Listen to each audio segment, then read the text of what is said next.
welcome to Splitting Hairs, the Hairdressers Podcast, episode 4. We're running around right now unplugging the phone so they don't ring during the podcast. So you're welcome. So yeah, you're welcome. We don't want to mess up your experience. So we're coming at you live, but we're also filming a little bit differently today because we want to make sure the quality of this podcast is the best that it can possibly be. So we have a couple cameras set up. Today we're only going to have this straight on camera with you so you can see all of us all at the same time. Now, we're going to go over a few different things. We want to talk about blowout bars and braid bars. We're going to talk about holiday promotions in the salon. What can you do to kind of boost your holiday revenue? And then we have some celebrity hair changes. Natalie Portman went ombre, I guess, is what they're saying. And Jennifer Hudson did a dramatic change as well. And then we're going to talk about what's coming up tonight, what we're filming tonight for you guys on our once a week. We make sure that we put together a really quality, long instructional video for you guys. So we have one of those that we're going to be filming tonight. But the first thing that we're going to do is what we always start off with is questions from social media. So we had some love again this week. I think I had one guy we like to call the delete of the week because somebody just out of nowhere is very rude on YouTube. It's inevitable. Yeah, it's bound to happen. So we but other than that, we had a lot of people with great questions. This is the best place underneath this video to leave your comments and questions because we can get right to them and and answer them for you. So the first question we have is you want to read these? Okay. That'll be good. Let's see. The first one. I love these videos because I'm attending cosmetology school next year, and it puts in perspective how important education is. Because from the outside, it's like, oh yay, I can do hair all day. But once you're stepping in the door, or on the inside, it's so different and so much more exciting. What's your advice for people starting cosmetology school? That's Janasia. That's how I would guess to say that. So advice on people starting cosmetology school. I agree. I mean, I started school because I thought it would be fun to do hair. And the more I got into it, the more excited I got. I think I guess the first advice I would give for you just starting off is don't limit yourself. Realize that there's so many different avenues that doing hair can take you. You know, whether you're completely content working behind the chair for the next 30 years or you want to do photo shoots or education or anything, definitely just keep yourself as open as possible right from the jump off so that you really can go anywhere with this career as you advance. Yeah. I agree a lot with Brian with what he's saying is to keep yourself open. I believe a lot in any opportunity you get in hair school, whether it's to help out with a fashion show or a hair show or something along those things, is you always want to say yes. And even if it's just a community event with going to volunteer at a women's shelter or something like that, getting involved in those activities is really going to help build your public relations and make you known in the community or in the industry itself. And I think that's important as well. Cool. Going off of what Dre and Brian said, I really do agree with them as far as... Are you looking into the audience's eyes? Exactly. I want to look deep into their souls. Very intimate. He's going right for them. I would definitely look into the schools. If I chose my school based off of the fact that they were very active in the industry, not only in making sure that you pass state board, they wanted you to do that obviously as well, but they gave you so many different options as far as going and backstage at hair shows. They had working at the women's shelter, working in every different avenue, fashion shows, just to say a few. Yeah. So it really gave me an idea as to what I wanted to do. I know I would never want to do stage makeup. I know that I would never want to work on one of those sets. I think that would be way too overwhelming, but that's me. Right. So. Well, I think too, you guys both went to the Temple in Maryland, and the great thing about that school is Charles and Sharon have they're always involved in everything. They're always getting it seems like they're always getting the students involved. So I think it's very important where you go to school. Mm-hmm. And making sure that when you make that choice and what school you want to go to, and then while you're there, personally for me, I think the best thing that happened was that I just tried to make sure that I wasn't scared to try anything in school. And just like you have the opportunity when you're in beauty school to mess up. Absolutely. So they're actually, you're doing $5 haircuts, they're expecting you to mess up, Yeah. right? So trying techniques and trying things that you see and not being scared about, and just taking any guest that walks in and, making the best of the situation. Right. So I think spent a lot of time on that question, but I think, it's important. We fleshed it out. We flushed it, yeah. Cannot say we didn't answer your question. Actually, I'd like to add on just like real fast. Just make sure that not only the school owners but the education team is excited for like what they're doing. Like if they're not excited when you're going on the tour, chances are you're not going to be excited throughout school. So Yeah. Well, and I think also a lot of schools, I know Paul Mitchell schools do it, but you can, after your tour, you can even shadow for a day at the school. So that really gives you a true experience of what it's going to look like going to school there every day. That's Catch great, the vibe actually. of I didn't it. know Yeah. we did that. Very cool. We didn't have Paul Mitchell schools when I was Back in the day? back in the day. Yes, we didn't have that. Yeah. All right, the next. All right, moving on to Angela. Hi. Angela is my favorite. She loves Brian. She's always commenting. She gives Brian lots and love. Well, I love her. She says, glad you guys are back this week. I have a few questions. Graduation is looming and I'm trying to decide on a color line. I've used Vero K-Pack at school and bought a starter kit, but I'm not completely sold yet. Would you mind sharing your favorite color line or perhaps steer me in a good direction? I had my interview at my #1 choice salon and was offered a chair. I enjoyed the session last week. Thanks again for all your efforts. What? Go ahead. No, I was going to say, I think right off the bat, good direction is the fact that you're trying different lines. Everything is going to work a little bit differently. Everything will pretty much get you to a similar end result. It's going to be a matter of what you're most comfortable with.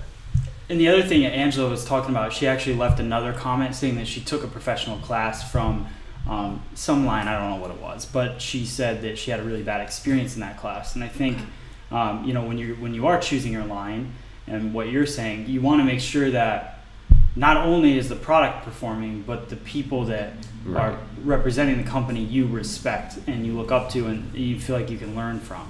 Right. I mean, that's definitely been one of the good things. Like them, I went to a Paul Mitchell school, so I've had that color sort of from the jump off. And I've always loved the education that comes behind it. I was never just handed a color and said, okay, good luck. It was a great company as far as making sure that you will always get it. And I know there are other companies that are really big into education now, especially. So, if that's something that is important to you, then try to steer yourself in that direction. But try everything. Try everyone. Figure out what you like best. Let me know. All right, so we don't overwhelm these questions. Let's Where do you want to? let them hit this one. Here, you guys go. Okay. Anissa? I think that's right. I've never met her. I'm really sorry if I butchered your name. I absolutely love these videos. I'm always open to learning new things. I have a question for you. What is the difference between the results of tease cutting and using razor? Can't I get the same results? Thanks. What do you guys think? I have an answer for this one, but I do have an answer for this one. what do you think? I personally prefer the tease technique versus the razor technique on certain types of hair, because I know with like my hair personally, after 2 weeks of having a razor done on it, I have frizzy ends. Okay. I also like the control of the blade, and that I don't always have to make sure that I have a sharp razor Okay.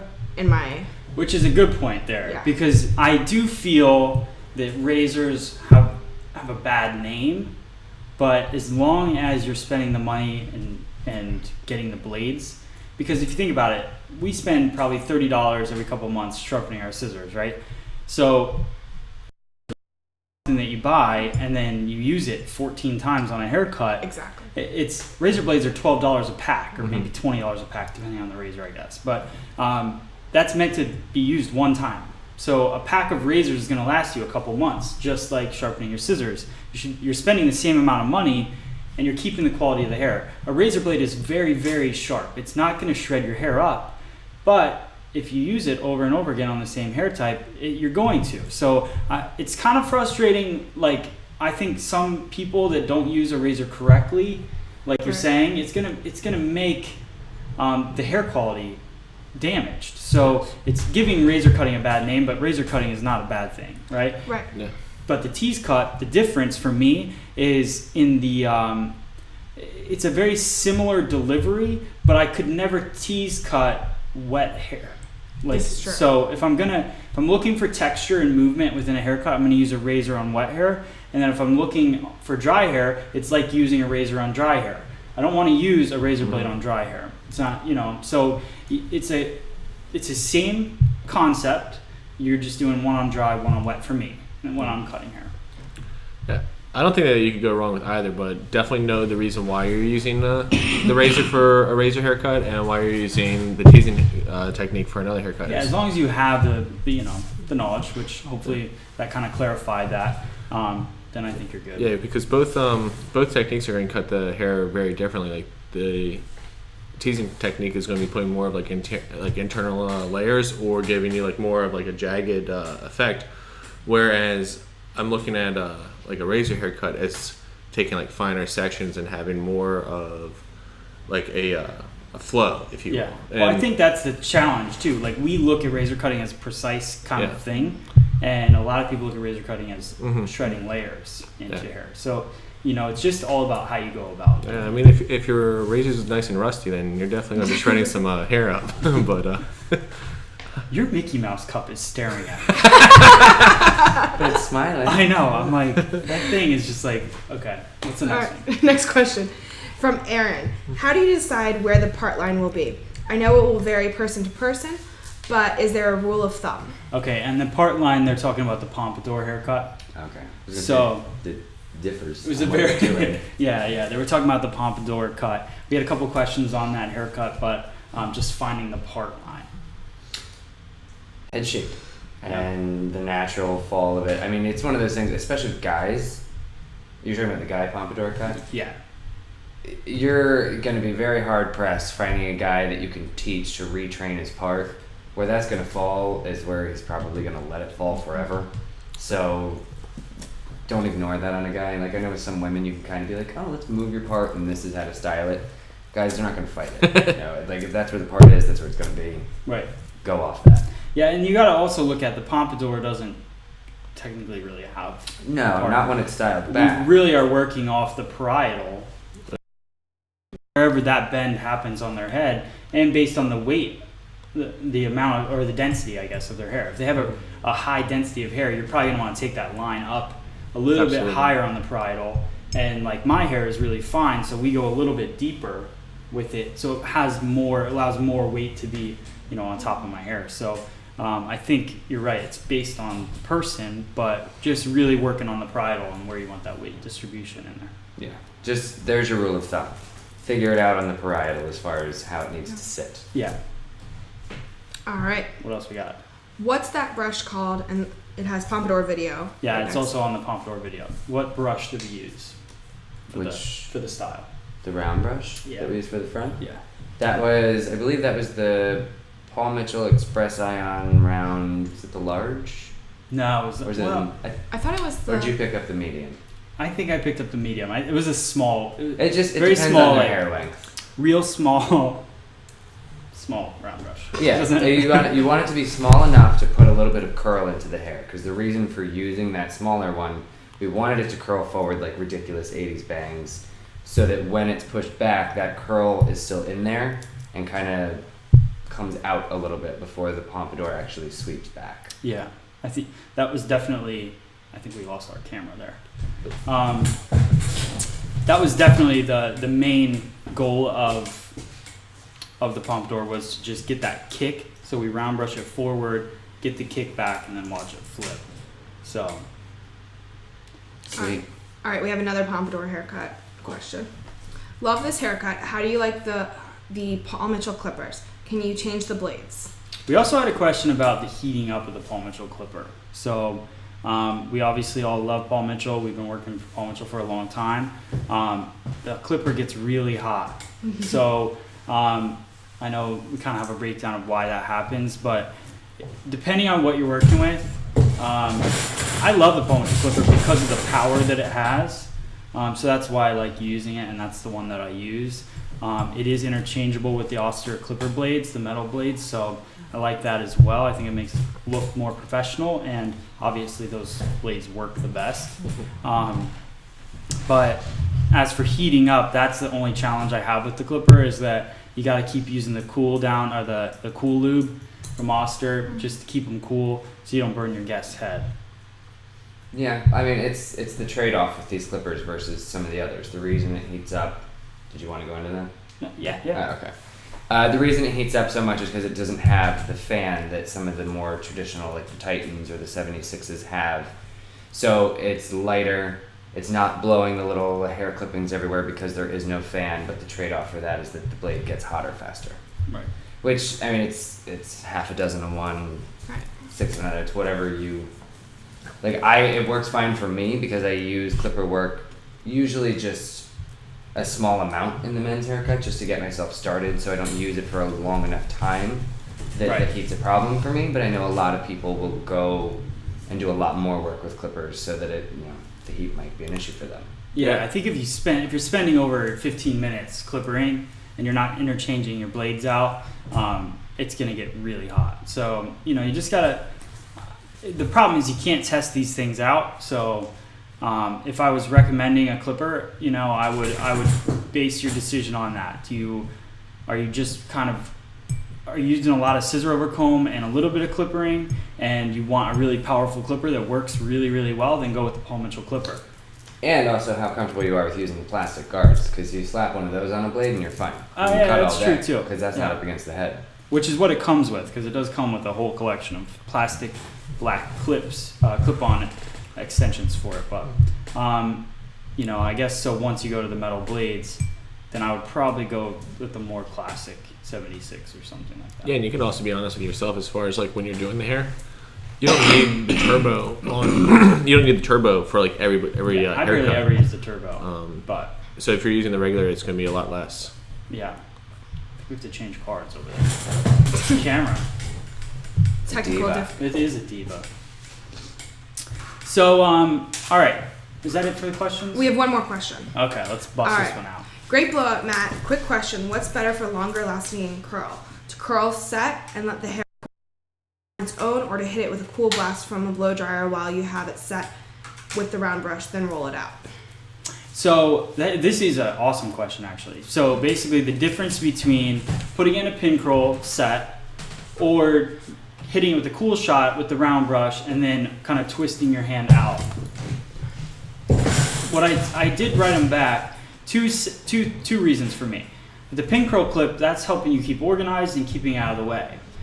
If you twist it out, it's great too. I mean, the cool shot's gonna set it, but then now you've got that hair just hanging there for the rest of the blow dry, so it's not gonna set completely as much. So, with the blow dry, and I wanna kind of clarify this blow dry a little bit, because that's the one guy that I had, my favorite comment of the week was that he can blow dry hair better, which is great. The point of this blow dry was a quick 9-section blow dry. I don't even know if it was 9 sections, but it was a very quick creation of a voluminous blowout kind of thing for either a guest at home or you in the salon as a quick technique. This is definitely not, the best blow dry ever. What it is just a really simple set.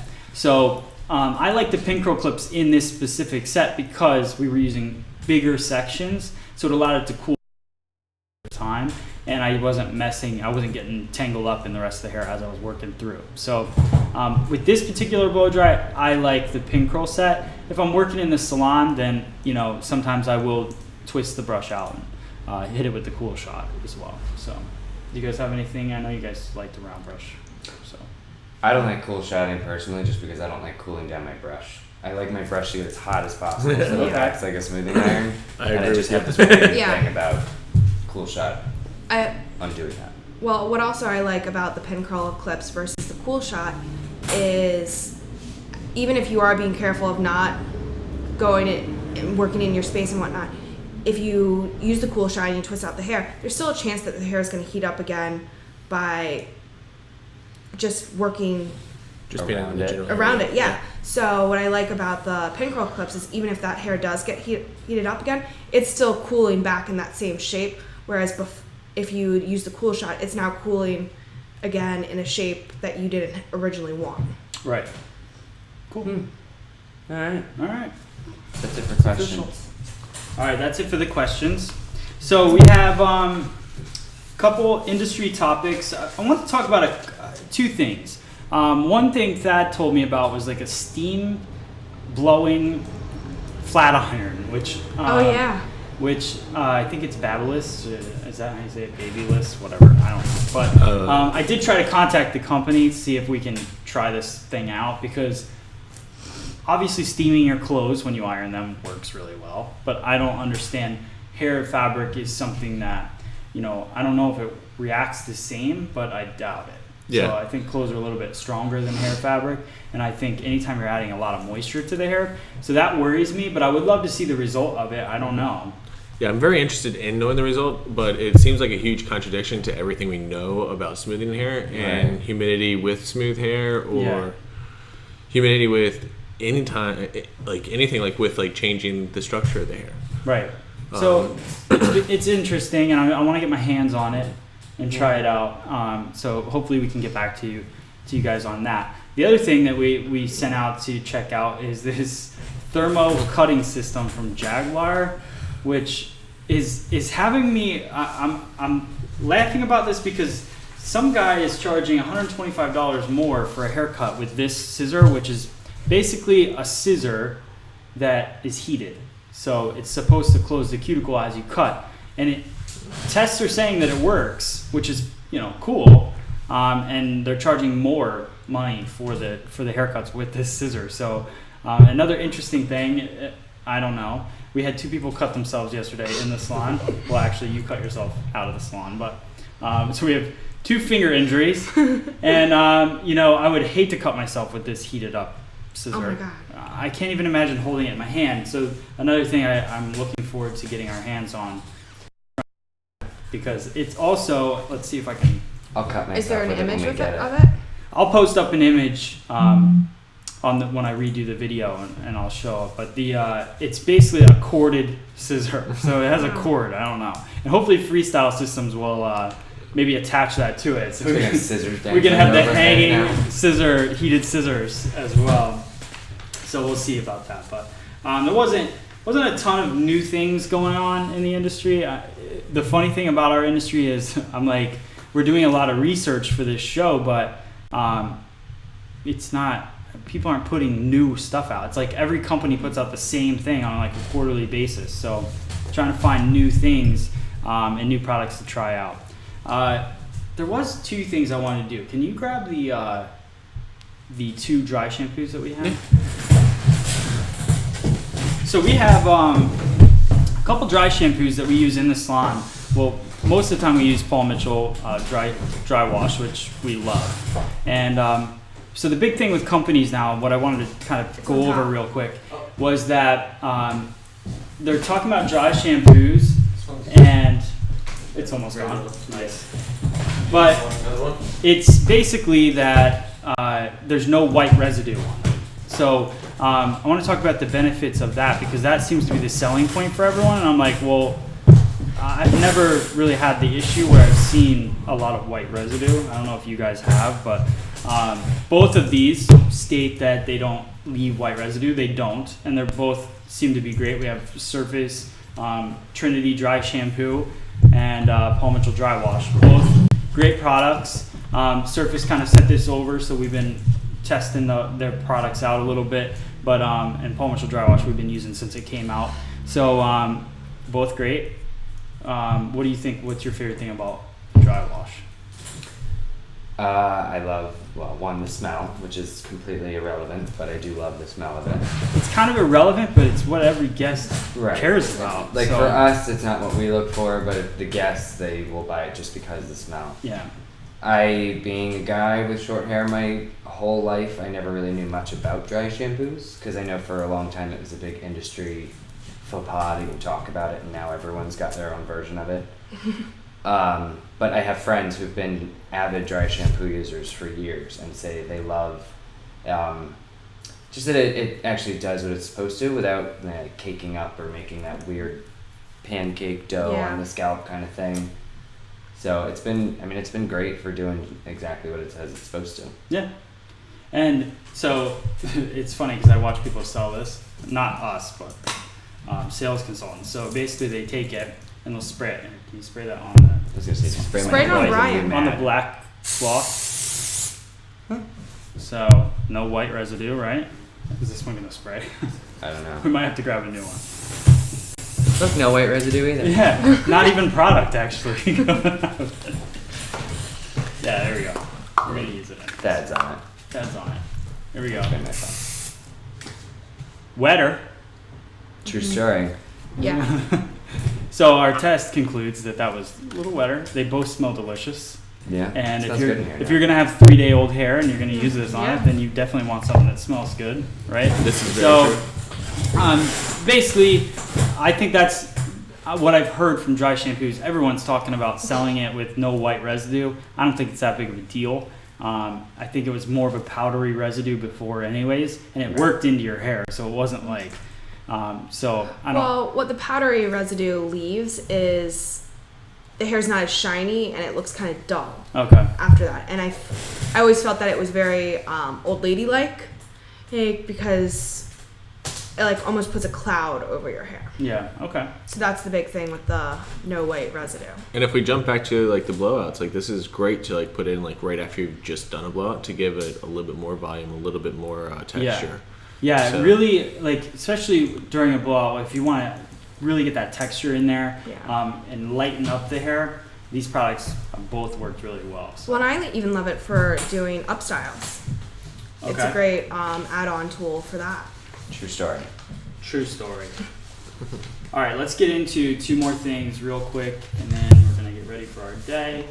I want to talk about holiday promotions, and Brian, I know that you've talked about one that you've been wanting to do for a long time. So I just want you to do a little rundown. That might be a cool tip for somebody to use. Yeah, actually, it's a great way to make sure that you've got yourself some business during the slowest months of our winter, which is usually February. Get some talk going in the salon, and basically it's a promotion that from the beginning of December to the end of December, it's how I wanted to run it. You can change it however you want. But from December 1st to 31st, when you leave, if you book your pre-book your next 2 appointments before you leave, name goes in a fishbowl. January 1st, one name gets picked out, and then they get free haircuts for a year. And what's funny is every time I've ever brought that up, the first reaction people's like, "Whoa, are you talking seriously? Like free haircuts for a year? I'm not doing that." But when you think about it, you're sitting there asking one stylist in the salon to give up 45 minutes a month, an hour a month for 12 haircuts at most. And in return, what you've done is now had way more guests book for their January and February appointments. Because if you think about it, in a salon, everyone that's ever been to that salon is going to be back in the month of December. Because every holiday, New Year's, everyone's coming back in December. And now we're sitting there, give them a reason to come back in January and February. Yeah. Other fringe benefit of that is maybe now you're getting clients that were not pre-bookers or not, ones that plan ahead with their hair appointments to now start doing it, to get them used to planning out 2 months ahead.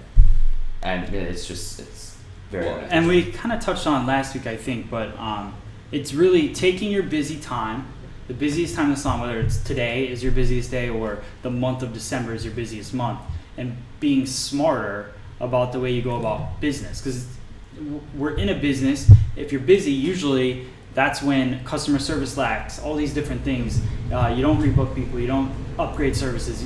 You got to look at, to see the most people, how do we get them to come back January, February? Let's run promotions, let's do something. Some kind of contest like that is very cool. I mean, you could even give away, I've heard about people like giving away iPads. But think about it. I mean, you're going to spend $399. You would have spent that on a newspaper ad. You would have spent more than that. On a mailer. Yeah, on a mailer. And everyone is going to rebook for January, February. You're going to make that iPad back over double. So it's like little things like that that are creative ways to get people to come back sooner. I want Drea to hit on, she's really big into braid bar and blowout bar. We've been talking about it for a couple weeks. The difference, and what Drea was saying to me was, what do we like more? What I think for me is, how do you incorporate both of these things in the salon? Exactly. So braid bars are becoming just as popular as blowout bars. They're supposed to be the new quote-unquote trend. You're seeing in Hollywood all these different braids being put into up styles or even everyday styles, but people don't always know how to achieve them. I think it's cool to maybe not necessarily do an entire bar of braids, but like we were talking about, doing it more as an add-on service, making it that upgrade or quote-unquote luxury. Yeah. It's about creating an experience, yeah. Right? So just like the blowout bar, everyone got upset the blowout bars were coming out. What if a blowout bar opens in my town? Well, we have blow dryers. We've had blow dryers way before blowout bars. So Matt, are you telling me that we style hair here? We do style hair here, yes. I had no idea. So I think the camera messed up again. Being very finicky today. But you have blow dryers. You can create your own blowout bar experience. Exactly. Create a braid bar. Create all of these different menus in your salon so that you can attract the people that are looking for those type of services. Somebody's turning white over there. Oh boy. It's like as we speak, it gets whiter and whiter. In all fairness, I think that spray was a little closer than instructions. I also think it's a little concentrated in that area. Yeah, that's so bad. Yeah, there's also not any oil in the tablecloth. So yeah, just create the experience, create the menus, and develop the blowout bar for yourself and the braid bar. Braids are huge. Everyone's doing braids now. Well, I think not me, but everyone else is using them. So I think it's cool to be able to change around the blowout experience, because for the longest time nobody was getting blowouts. Right. And now we've incorporated it to being something fun and interesting. And who doesn't want to add on a braid? Because honestly, it's more creative than just blowing out someone's straight. Yeah. Right. Yeah, and everyone gets attracted to, I don't know what it is. Everyone gets attracted to braids. Like, that catches your eye more than a blowout, more than anything. Well, what I love about braids is it shows off dimension and color so well within a hairstyle. Yeah. And then you don't have to cross-ups. All right, 2 more things we can hit on real quick. We have our celebrity changes. Yes. So the first one we're going to pull up is good old Jennifer